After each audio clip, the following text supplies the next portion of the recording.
service dog to school, kind of what it was like for me, and give you guys some tips as well so that when you bring your dog to school, you're better prepared and kind of know what to expect. So my first tip is just talk to your school prior to bringing your dog. Depending on what kind of school you go to, you may need to bring some more like paperwork. I know public schools, they follow the ADA law. As private schools, they can require a lot of different things that public schools cannot require.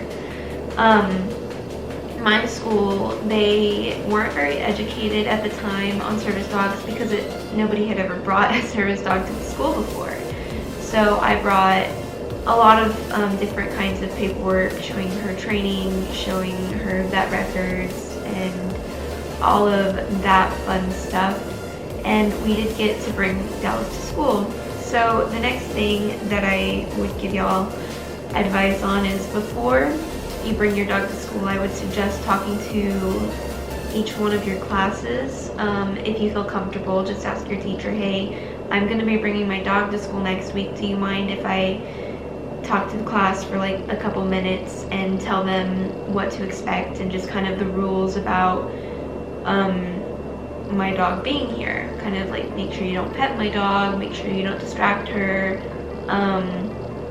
If you want to pet her, you have to ask me, but just because I say yes that time doesn't mean that it's a free go for every time you want to pet her. And that goes into my next kind of tip. So my experience when I brought Dallas to school is people would ask to pet her and I would sometimes say yes. Now, I was saying yes to that moment. Yes, you can pet her right now.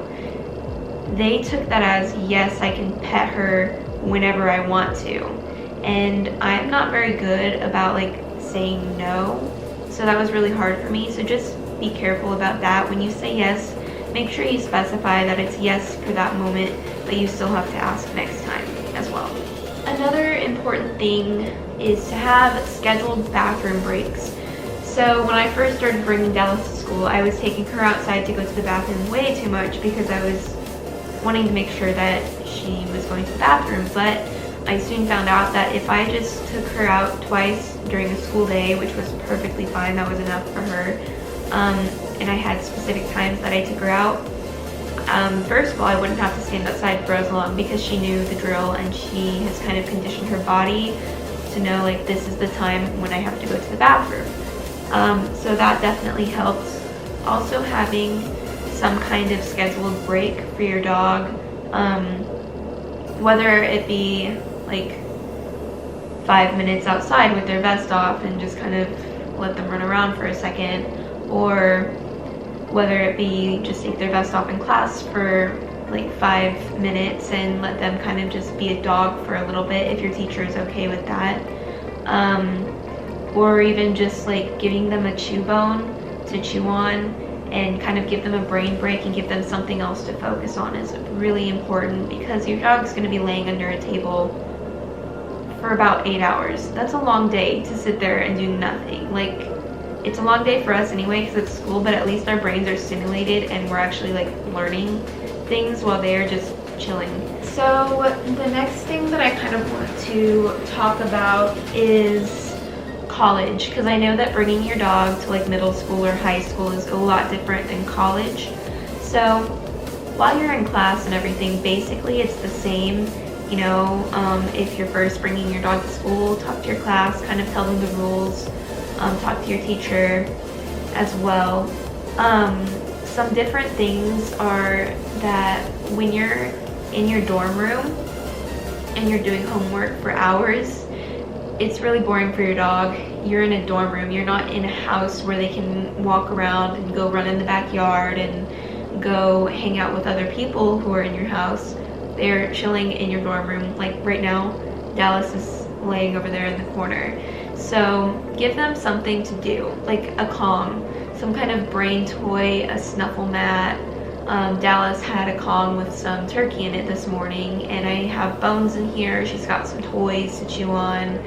And while I'm doing my homework, it's really easy for me just to kind of play fetch with her because she can literally do that all day. Another thing in college is a lot of times like I get so caught up in homework that I will literally do homework for hours and I won't take a break. So it's good to kind of just take a break, give yourself a brain break as well, and find somewhere outside where you can let your dog run and just get a lot of that energy out. Like Dallas and I, we go down to a park and they have a baseball diamond. So I let her run around in the baseball diamond. I have a check it thing with a ball so I can like throw the ball really far, and we just do that for like 30 minutes to an hour. And I get some fresh air outside. It's nice for me. I can just listen to my audiobook while I throw the ball for her, and she gets to run around and do her favorite thing. And then by the time we get back, I've had a break, she's had a break, and we're all feeling fresh and ready to go on with our day. Another thing that's pretty important is the scheduled potty breaks. I think are very important. You kind of want to be waking up at the same time every morning to let your dog go outside. Like Dallas, I take her out when I have classes. I take her out at 6:30, 7 o'clock-ish, around that time, to go potty for her first time. And then at night, I take her out at like 9 or 9:30 to let her go potty for the last time that night. And she knows that schedule. Her body has adjusted to that schedule. So it makes it a lot easier for her and for me. So that's definitely important. And just making sure that your dog has good scheduled feeding times. Dallas doesn't really have a scheduled feeding time because she just doesn't eat her food all at once. She eats really slow.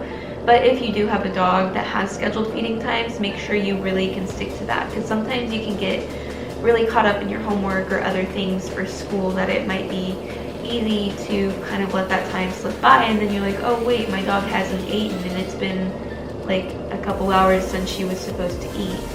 So just focus on that too.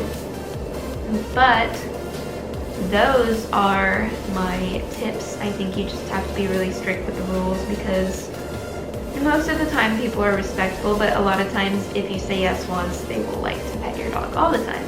So yeah, that is my video. I hope you enjoyed it. Thank you so much for watching. Bye.